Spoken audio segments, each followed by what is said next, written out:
വർഷങ്ങളോളം നീ നിസ്കരിച്ചാൽ നിനക്കത് ഉപകരിക്കുകയില്ല. നോമ്പെടുത്താൽ നിനക്കത് പ്രയോജനം ചെയ്യുകയില്ല. പരലോകത്ത് അല്ലാഹു സുബ്ഹാനഹു വ തആലയുടെ സ്വർഗ്ഗത്തിൽ ഒരു ദിവസം പോലും കാലുവെക്കാൻ നിനക്ക് സാധിക്കുകയില്ല. ആ അവസ്ഥയിലേക്ക് നിന്നെ എത്തിക്കുന്ന ഒരേ ഒരു തിന്മ മാത്രമാണുള്ളത്, അത് ശിർക്കാൻ. സഹോദരങ്ങളെ, ചിന്തിക്കുക. പ്രിയപ്പെട്ട മുസ്ലിമീങ്ങളെ, ആലോചിക്കുക.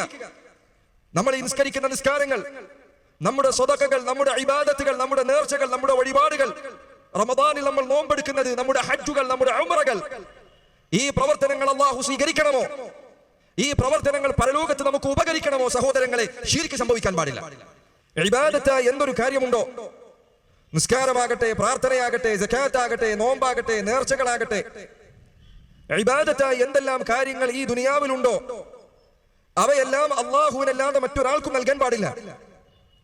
അത് അല്ലാഹു സുബ്ഹാനഹു വ തആലക്ക് നമ്മുടെ മേലുള്ള അവകാശമാണ്. പ്രിയപ്പെട്ടവരെ, അല്ലാഹു അല്ലാത്ത ഒരാൾക്ക് നമ്മൾ ഇബാദത്ത് നൽകിയാൽ, അവനല്ലാത്തവരോട് പ്രാർത്ഥിച്ചാൽ, സഹായം തേടിയാൽ, അതോടുകൂടി ചിന്തിക്കുക, അതോടുകൂടി അവൻ ഇസ്ലാമിൽ നിന്ന് പുറത്തു പോകുന്നതാണ്, അവൻ മുശ്രിക്കായി തീരുന്നതാണ്.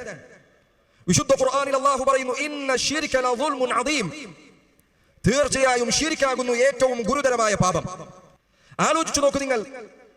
വിശുദ്ധ ഖുർആനിൽ അല്ലാഹു പറയുകയാണ്, ഇന്നല്ലാഹ ലാ യഗ്ഫിറു അൻ യുശ്റക ബിഹി വയഗ്ഫിറു മാ ദൂന ദാലിക ലിമൻ യശാ.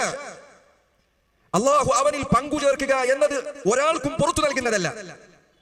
ഒരാൾ മരിച്ചു പോകുന്ന വേളയിൽ അല്ലാഹുവിന് പങ്കു ചേർക്കുന്ന അവസ്ഥയിലാണ് മരിച്ചുപോയത് എങ്കിൽ, ശിർക്ക് ചെയ്തുകൊണ്ടാണ് അവൻ മരിച്ചു പോകുന്നത് എങ്കിൽ, ഇന്നല്ലാഹ ലാ യഗ്ഫിറു അൻ യുശ്റക ബിഹി, അല്ലാഹുവിൽ പങ്കു ചേർക്കപ്പെടുക എന്നത് അവൻ ഒരാൾക്കും ഒരിക്കലും പുറത്തു കൊടുക്കുന്നതല്ല. വയഗ്ഫിറു മാ ദൂന ദാലിക ലിമൻ യശാ, അതിൽ താഴെയുള്ള തിന്മകൾ അവൻ ഉദ്ദേശിക്കുന്നവർക്ക് അവൻ പുറത്തു കൊടുക്കുന്നതാണ്. അതുകൊണ്ട് നിങ്ങൾ ശിർക്കിനെ കരുതിയിരിക്കണം, ശിർക്കിനെ നിങ്ങൾ പേടിക്കണം. അത് നമ്മുടെ ജീവിതത്തിൽ സംഭവിക്കുമോ എന്ന കാര്യം നമുക്ക് പേടിയുണ്ടാകണം.